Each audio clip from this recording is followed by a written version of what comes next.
Kesenian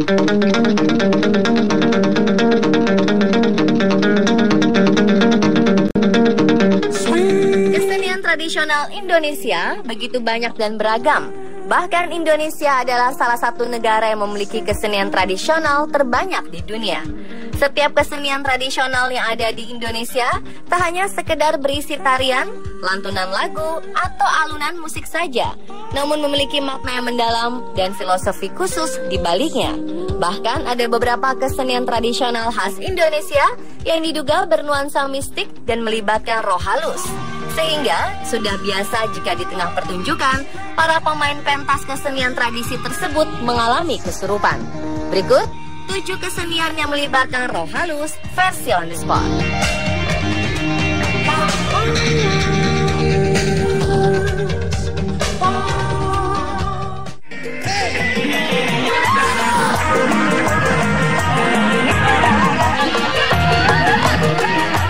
Yang pertama adalah kuda lumping, yang merupakan salah satu seni tradisional Jawa. Seni tari ini dimainkan dengan properti berupa kuda tiruan yang terbuat dari anyaman bambu atau bahan lainnya dengan dihiasi rambut tiruan dari tali plastik. Menurut sejarah turun-temurun, konon kuda lumping adalah tari kesurupan. Ada pula versi yang menyebutkan bahwa tari kuda lumping menggambarkan kisah seorang pasukan pemuda cantik bergelar jatil penunggang kuda putih berambut emas. Tari kuda lumping ini merefleksikan semangat heroisme dan aspek kemiliteran sebuah pasukan berkuda atau kavaleri. Hal ini terlihat dari gerakan-gerakan ritmis, dinamis, dan agresif melalui kibasan anyaman bambu, menirukan gerakan layaknya seekor kuda di tengah peperangan. Nah pemirsa, dalam pertunjukan tari kuda lumping ini sering terlihat atraksi yang mempertontonkan kekuatan supranatural berbau magis layaknya dimasuki oleh roh halus. Seperti atraksi mengunyah kaca, menyayat lengan dengan golok, membakar diri, berjalan di atas pecahan kaca, dan lain-lain. Mungkin atraksi ini merefleksikan kekuatan supranatural yang ada pada zaman dahulu berkembang di lingkungan kerajaan Jawa dan merupakan aspek non-militer yang dipergunakan untuk melawan pasukan Belanda. Orang yang bisa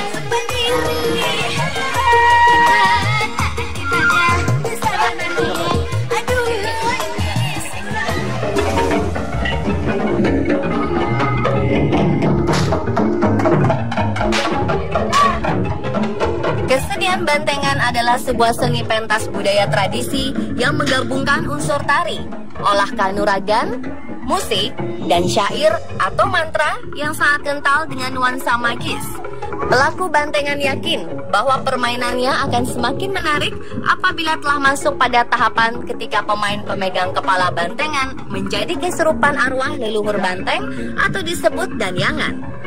Asal-muasal seni bantengan ini berkembang sejak zaman kerajaan Singasari. Walaupun pada saat itu bentuk kesenian bantengan belum seperti sekarang, yaitu berbentuk topeng kepala bantengan yang menarik. Gerakan tari yang dimainkan mengadopsi dari gerakan kembangan pencaksilat. Karena pada awalnya, bantengan ini adalah unsur hiburan bagi para pemain pencaksilat setiap kali selesai melakukan latihan rutin.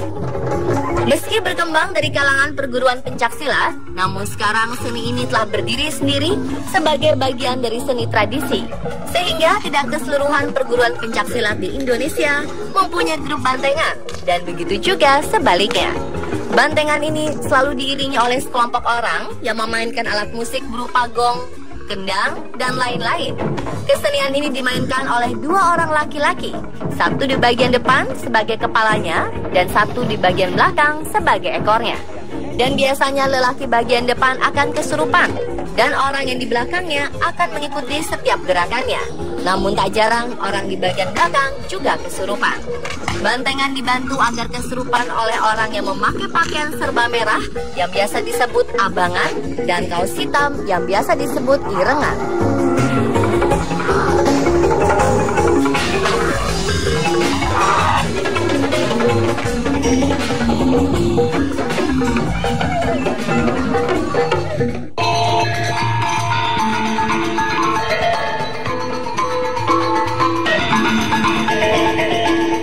Selanjutnya ada seni tari calon arang. Tidak hanya kesurupan, kesenian tradisional ini juga kerap berujung korban nyawa.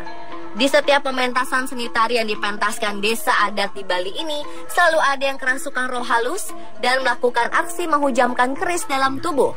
Aksi ini disebut ngurak atau ngunying. Seni tari ini biasanya identik dengan cerita antara perang Dharma melawan Adharma, di mana disimbolkan dengan perwujudan barong sebagai lambang kebenaran dan perwujudan rangga sebagai simbol kejahatan.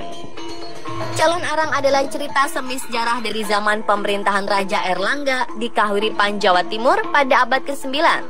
Cerita Calon Arang adalah sebuah drama tari ritual magis yang melakonkan kisah-kisah yang berkaitan dengan ilmu sihir, baik itu ilmu hitam maupun ilmu putih. Ilmu hitam ini lebih dikenal dengan panggiwa atau pangleyakan atau panangan.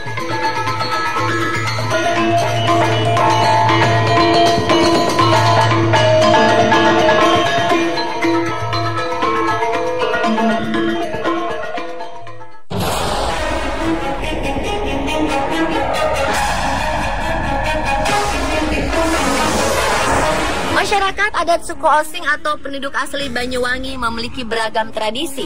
Salah satunya adalah Seblang oleh Sari. Tradisi seblang yang digelar setiap awal bulan Syawal ini dipercaya bisa menghilangkan mara bahaya. Seblang yang merupakan singkatan dari sebele ilang yang memiliki arti sialnya hilang adalah ritual menari dalam kondisi kerasukan roh halus. Penari dalam seni tari ini harus gadis muda yang ditunjuk leluhur melalui mediasi makhluk halus. Gadis yang telah ditunjuk ini akan menari-nari mengikuti iringan musik tradisional Banyuwangi. Penari seblang ini nantinya akan menari-nari dengan mata tertutup selama 7 hari berturut-turut yang biasanya dimulai pukul 2 siang hingga menjelang petang. Menurut sang ketua adat desa Oleh Sari, ritual seblang diawali dengan selamatan di 4 titik.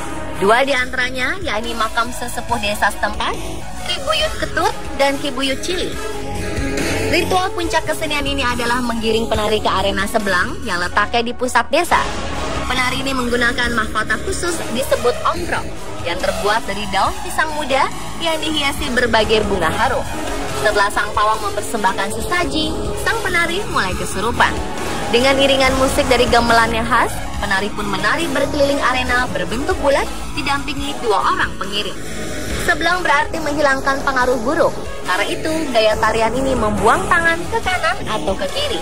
Tradisi turun-temurun ini konon sudah dimulai sejak tahun 1930-an.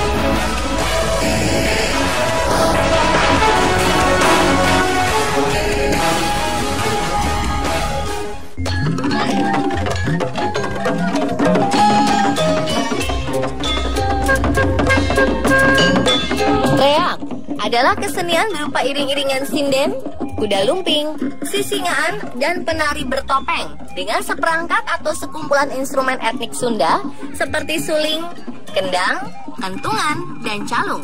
Kesenian ini sering tampil di acara sunatan atau khitanan.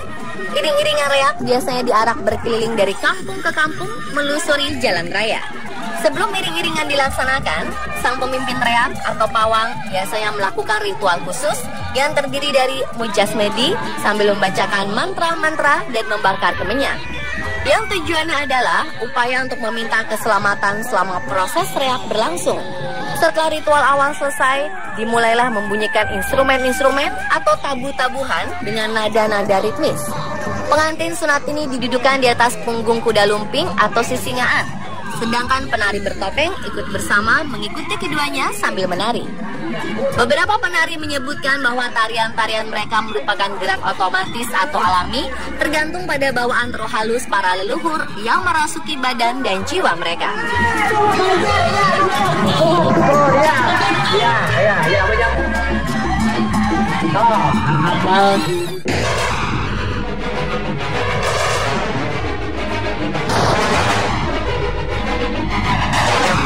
Nini Tawong atau dikenal juga sebagai Nini Towo bisa disebut permainan rakyat khas Jawa yang merupakan boneka perempuan yang dianggap saudara perempuan dari Jalangkung.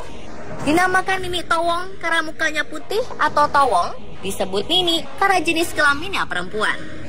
Permainan yang awalnya berasal dari Gurdo, Panjangrejo, Pundong, Bantul ini adalah nama permainan berupa boneka dari tempurung kelapa, rangka bambu dan diberi pakaian seperti orang, serta berfungsi sosial dan religius magis. Berfungsi sosial karena mampu mengumpulkan anak-anak desa bermain bersama. Berfungsi religius magis karena ada semacam kepercayaan bahwa Nini Tawong yang sudah kemasukan roh halus bisa menunjukkan obat bagi yang sakit, dan bila dituruti, si sakit dapat sembuh. Dan pemirsa, itulah 7 kesenian yang melibatkan roh halus versionis pop.